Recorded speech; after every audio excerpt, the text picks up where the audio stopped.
what are you seeing in the real estate industry when it comes to AI usage? How do I actually raise capital? So how do I actually get the money together so I actually can invest in one of these tax lien properties? Yeah, this is the one place I say AI technology isn't going to be very helpful for you because you've got to do your due diligence. I would love to know if there's some real-time technology out there that I don't know about that can tell me what that property looks like. But I know Google, Zillow, Trulia, none of those are going to show you real-time today.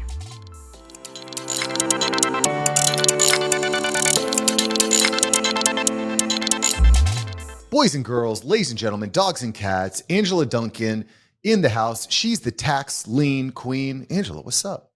How are you today? I'm excellent. Just as a quick side note, I've been really focusing on waking up early recently. What time do you wake up in the morning, if you don't mind me asking? About 6:30. 6:30. Dig it. So I've always breathed into myself that I'm not a morning person. And what I'll end up doing is waking up around 8:30, just kind of like relaxing, And what happens is it's hard for me to get into the deep work during the day. And then at night, once the kids are in bed, I'm like, I'm drained. I just want to watch some TV for a little while, right? And so I have all this junk time and I'm like, no more. Not going to do it. Not going to do it. And so I've started waking up at 5 o'clock. I'm 2 weeks into it and I'm loving it. I'm loving waking up at 5. You're changing your story. People tell themselves, I'm not a morning person, I'm not a night owl, but you can change your story. Yeah. Well, let's talk about story.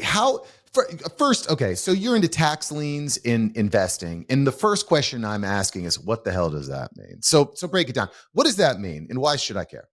Right. So tax lien, and I'm going to go very specific with Florida, because that's where I live and that's where I currently do tax lien investing. If you own a property, whether it's a house, condo, townhome, commercial property, you owe property taxes to the county and they need that money. They need to fund their budget. They've got purpose for that money and they're expecting for you to pay it. So when you do not pay it and you become delinquent, past due on that tax, then in Florida, they put it up for auction and investors like myself can come in, pay the government the money they need for their budget for that tax lien. I'm going to hold a piece of paper and they tell me what interest rate they're going to pay me for the money I'm giving them to float until the property owner either pays their taxes or the home gets sold. So either way, the property taxes come back, the government gets their money and I get interest.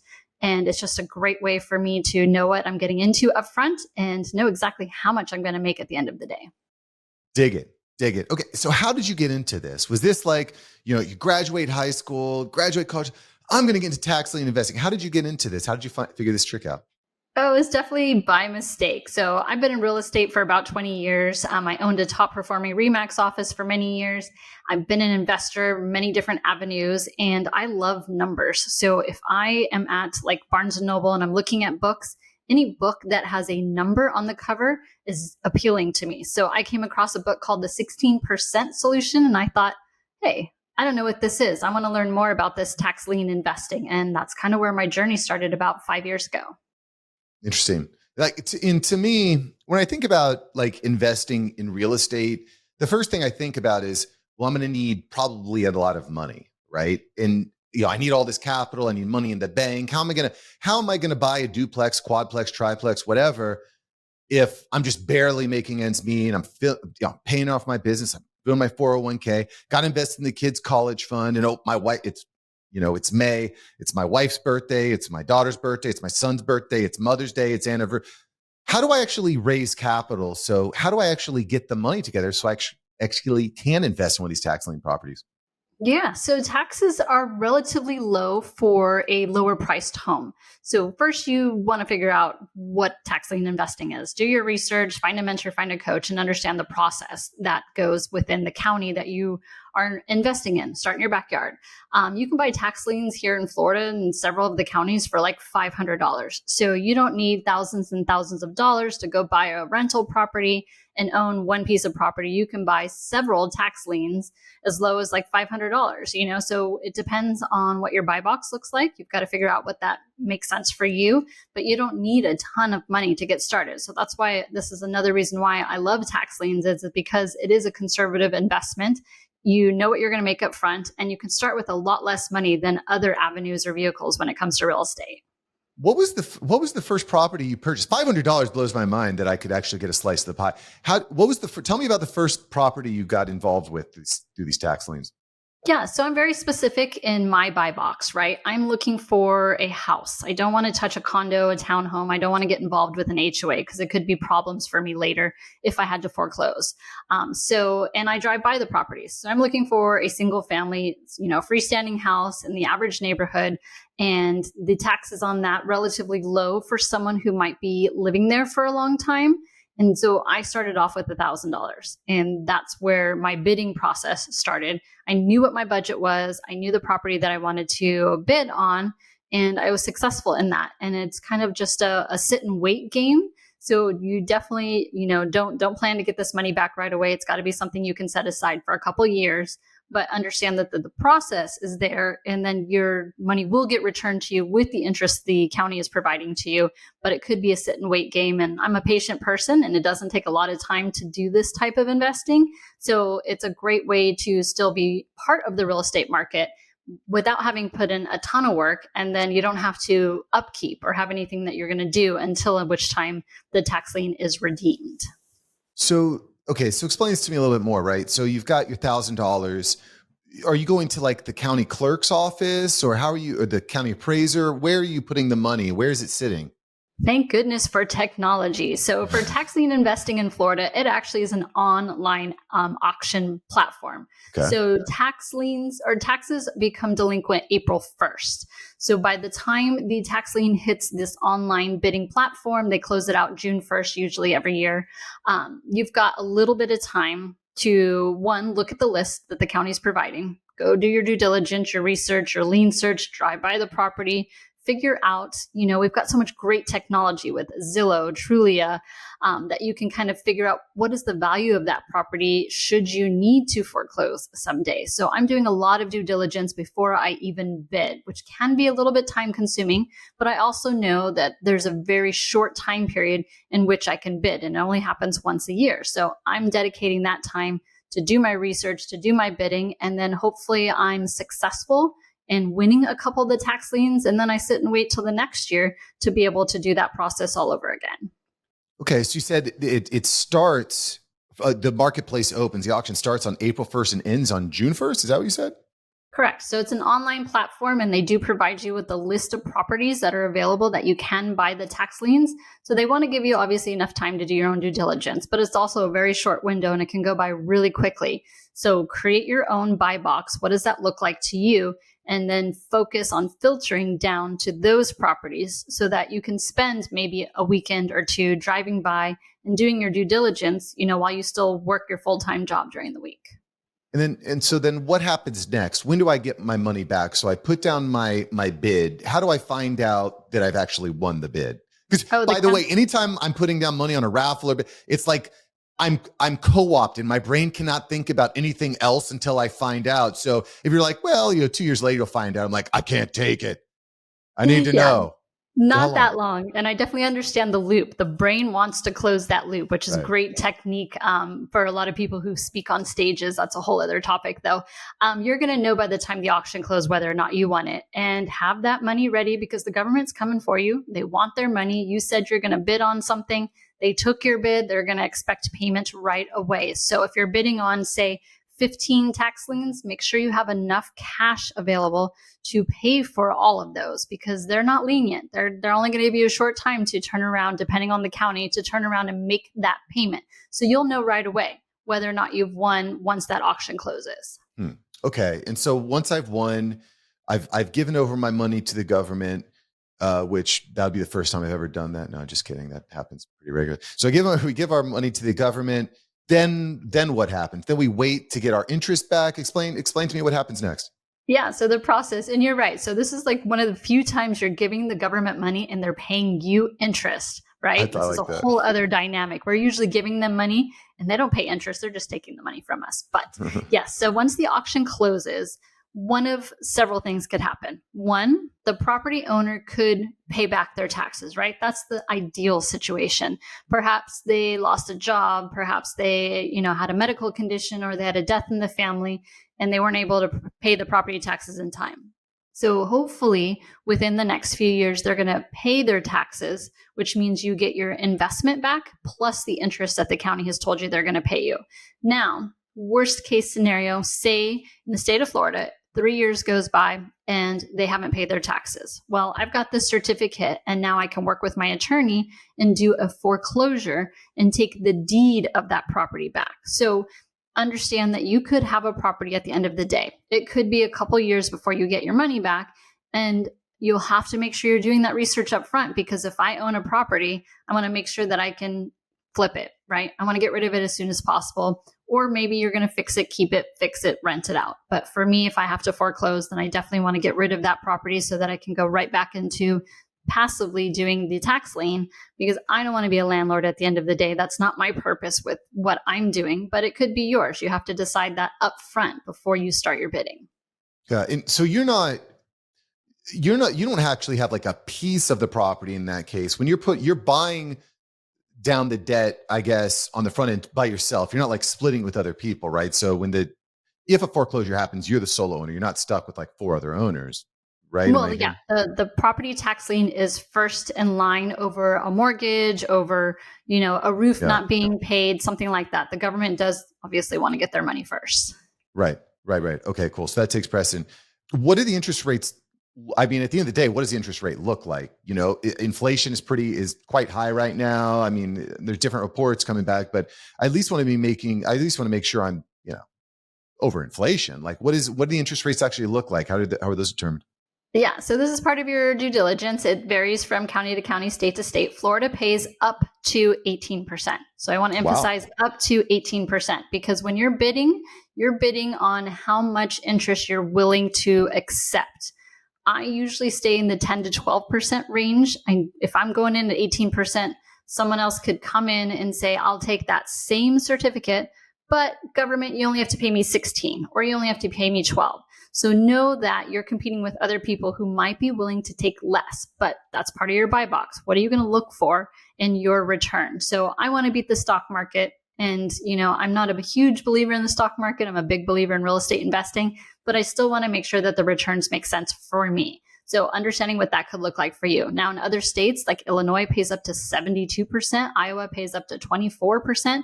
So, do your due diligence, look and do the research, but definitely start in your backyard before you expand over state lines. I personally have been doing this for a little bit. I don't even go to other states because I can't go look at the property. I don't know the area. I don't know the demographic. I don't know, a lot that goes on in that area. So I'm going to stick to an area in which I know and understand. Well, I mean, yeah. Well, that's the other thing. It feels like there's just so much data, and like home prices have soared over the last few years. Taxes, insurance. I just wonder about the volatility of the situation. I mean, I live down here in Florida. My last home I was living in, we bought it at 165. 9 years later, we sold it at 415. So we 2.5x'd over 2.5 years, or over almost 10 years, which is crazy to me. And then with the mortgage rates are really high, and the Fed, like, it's almost overwhelming to think about all the factors going into it. How do you process all the data and all the information, Angela? Yeah, well, on that example that you just gave, if you bought a property and you homestead it, right? Even if the value doubles, triples, that doesn't mean your taxes is going to double and triple, because in the state of Florida, we have a cap. When it comes to homestead properties, they can only raise the taxes the 3% every year. So For you as the owner, your taxes aren't going to go up as much as an investor. The investor has no cap. So if the market triples, then good luck to you, right? Insurance, the same thing with the homeowner. So I don't want all those headaches. When it comes to buying a rental property, you have to think about all of those things. What are my taxes going to be next year? Who knows? What's insurance going to be? Could be double and triple. I've seen that. I've owned an insurance company, so I understand that. This vehicle is much different. And so when you understand how it works and understand what your own buy box is going to be, you're not going to run into those same things that you could as owning the actual physical real estate is going to have. Makes sense. No, it makes sense. Well, that was the other consideration. We were considering, hey, maybe we should rent out our home, but it gets complicated because you have like portability of your homestead, and your tax rate can go up. And then, like you said, your insurance goes up. And what if you have a bad tenant? And then there were all these different things. But I mean, on the side note, which this is another quick aside, as an entrepreneur, there's so many different there's so many different opportunities out there, which is one of the challenges I have with the show. I'm talking to people all over the world that are crushing with all these different business ideas. And I was like, I see these people, they're crushing with real estate investing and they're renting out their homes. And they've got this whole fleet of properties that they're renting out. But then you don't really consider, okay, well, the property manager, the taxes, the insurance, the tenants, the lease agreements, the attorneys, the claims. So, this idea is interesting to me. What is like the next step if I wanted to go deeper, right? So more with Angela.com is your website, but like, I feel like I would need a little bit more information before I was able to actually like choose the right property. Do I just like ask Chat GPT how to figure it out, or what's the next move? Yeah, this is the one place I say AI technology isn't going to be very helpful for you because you've got to do your due diligence, right? The biggest thing is doing the lien search. You can partner with an attorney or a title company. I have a title company that I work with. I want to know what other liens are on the property. Is there a mortgage? Is there anything else that's past due that they haven't paid? The only thing that really trumps a property tax is an IRS tax lien. So that's difficult sometimes to figure out, have they paid their federal taxes? Of course, in Florida, we don't have state income tax, but that could be something that could be in front of it. And we don't always know. So we do our best attempt to do all of that due diligence. And if you think about it, yes, I might only earn 10% on this type of vehicle, but I'm really only working for April to June to do my research, to do my due diligence, to figure out which properties I'm going to bid on. And then the rest of the year, I'm kind of sitting and waiting. Now, I am in real estate, so I do pay attention to the market. I pay attention to interest rates, what the economy is doing, things like that. But I'm not really full-time in it, except for those 2 months when the bidding auction is going to happen. So it's really passive for me. I'm not getting calls about toilets being broken on Christmas. I'm not getting worried that the interest rate is going to, or the insurance rate is going to triple. So I like this vehicle for myself. I'm conservative. I like to know what I'm going to make up front. I like to know what my potential return could be later. And it's just a more passive way for me to grow my wealth outside of owning physical real estate. Yeah. It's interesting. Well, and it's funny when you say I like to invest conservatively, because I have a friend of mine who is not that way. And a few years ago, he was like, Mark, you got to get on this website. The returns on this crypto are crazy. I'm getting this kind of returns. Turns out it was FTX was the company he was with. Didn't work out so well for him, So with great reward comes great risk, I guess is what I would say. But I got to also say, Angela, anytime someone says, well, AI is not that great for this, I'm like, challenge accepted. That's what I feel. I'm like, there's got to be ways to use AI to be more proficient, right? So the way I think about this is, obviously, looking, doing IRS stuff, tax lien stuff. I do feel like getting an attorney involved makes sense there. But what about looking at all the properties themselves, right? So what if we went to Zillow or to the MLS and we downloaded a big spreadsheet with all the different criteria, upload that, let Chat GPT, let our large language model evaluate all the criteria to look for opportunities? Is that something that you've been seeing in the industry? Like, what are you seeing in the real estate industry when it comes to AI usage? Yeah, so I would say you could. I use a website called privy.com, and it helps me to evaluate what properties might be undervalued for the area. And I might look those properties up and figure out if there's a tax lien. The problem with using like MLS or Zillow is what happens if, we just had 7 straight days of massive rain. I think we got 20 inches. How do you know if that property is flooded in the past few months? Zillow's not going to tell you that. What if there was a fire and the property is no longer there and you just have a piece of dirt? I'm not buying dirt. I'm not buying a tax lien on dirt. So there's so many things that could change within a few months that those type of technology aren't going to pick up right away. And they may not for years, Zillow, Google did a drive-by on a property. That's why if you do Google Streets, you can see what the property looked like, but it captured it in that moment. You don't know what's happened since that moment. So that's why I highly recommend to still drive by the property to see the asset that you might be an owner of someday and understand what it could look like. Now, granted, if I buy that tax lien today, same thing could happen though. The home could burn down, right? Between the time I buy the tax lien and maybe the time I foreclose, then yeah, that could happen. So I would say that that's a risk that I'm taking, right? But I want to know what the property looks like the day that I'm bidding on it. And that's why it's important for me to do the drive-by. So I would love to know if there's some real-time technology out there that I don't know about that can tell me what that property looks like. But I know Google, Zillow, Trulia, none of those are going to show you real-time today. Yeah. Well, no, that's a good point. That's a good point. I would think of like maybe like anytime there's a spreadsheet involved, AI just really excels at that sort of thing. I'll actually give you an example, but I think the key for me is like whenever I'm using AI and integrating that into my workflow is how do I use the AI to empower the expert? How do I use the AI to empower the human, right? Because there's just things, there's hallucinations and things that the AI will get wrong or won't know. So you know, and I'll give you an example of how I use this recently. I was hiring for a position in my agency, and I put a job listing out on a board, and I said, "Hey, if you're interested, fill out this form to apply." And on that form, it had various questions like, "What's your work experience? Is English your first language? What are some particular KPIs that you're looking at? How would you improve those KPIs?" Just various like specific measurements that the expert would know. Had about 2-3 dozen people fill out the form. And then what I did was I sent all the results from that form to Chat GPT. Chat GPT automatically read all the results and gave each applicant a rating from 1 to 10. And so instead of personally going through and trying to figure out who's going to be the best fit or not, Chat GPT gave me that. And I just interviewed the top 3 who scored from 8 to 10. And they were awesome. I ended up hiring two of the 3 because they were so good. And so that's kind of the way I think about it. Like instead of having to go around and drive by 15 properties, I could use ChatGPT to say, hey, based on the criteria that you're looking for, based on all the data that we're seeing here on these charts, maybe just start, these are the two premiums. I mean, would that kind of an approach make sense? Yeah, maybe if we said, which of these properties are most likely to, pay their property taxes back, or maybe which one is most likely to go into default or foreclosure, then maybe it might be able to give me a better decision process based on what my buy box is. I'd be curious to test that out. So thanks for the idea, and I think I'm going to try that one. Very well, because you would know who the owner is of the property, right? Mm-hmm.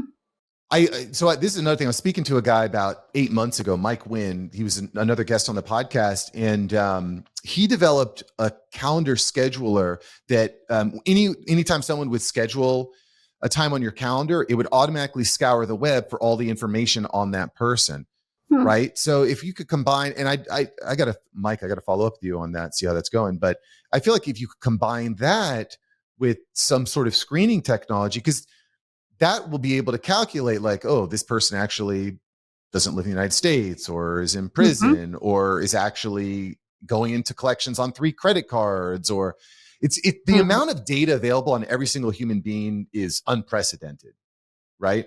So much data that it's hard for, I think, our human brains to process, which is a place where AI, I think, could excel. I'd be very interested to see if we can develop something here. Yeah, absolutely. And like I was saying before the show, I was nervous to be on your show because one of the things you focus on is AI. And I feel like I'm terrible when it comes to AI and using, tools out there that could help make this process easier. I've been very old school, so I would love to know what other technology is out there that could really streamline the process, cut back the time. I could look at more properties potentially, and then maybe have a better rate of return because I'm using AI to tell me what the probability is of the client paying their taxes back, because that's what my buy box is. Yeah. Well, and look, the game hasn't even started yet. I think when it comes to AI, the fact that you're already thinking about, well, maybe I could use it to do this, or, Mark was talking about this idea, that puts you in like the top 1% of thinkers in this space. I know everyone's talking about AI this, AI that. Y'all ain't talking about nothing. Like, we're actually getting into the weeds here on some actual practical applications, ways to save lots of time and money. So, Angela, love what you're talking about. Again, by the way, AI without the expert is useless. It's the expert who leverages the AI that becomes incredibly efficient, because AI it doesn't get it right all the time. You need an expert's eyes to poke holes. And I can give you lots of examples. I'm not going to right now, because we all can see it with our eyes. So, Angela, where's the best place for us to find you on the web? Yeah, morewithangela.com is my website. And if you go to morewithangela.com/fire, I do have a free ebook that just gives you some tips to get you started on your own tax lien investing journey. You heard it here first, ladies and gentlemen, boys, girls, dogs, and cats. Angela from morewithangela.com. Thanks for joining the show and teaching us about this interesting form of investment. Thank you, Angela. Thank you, Mark.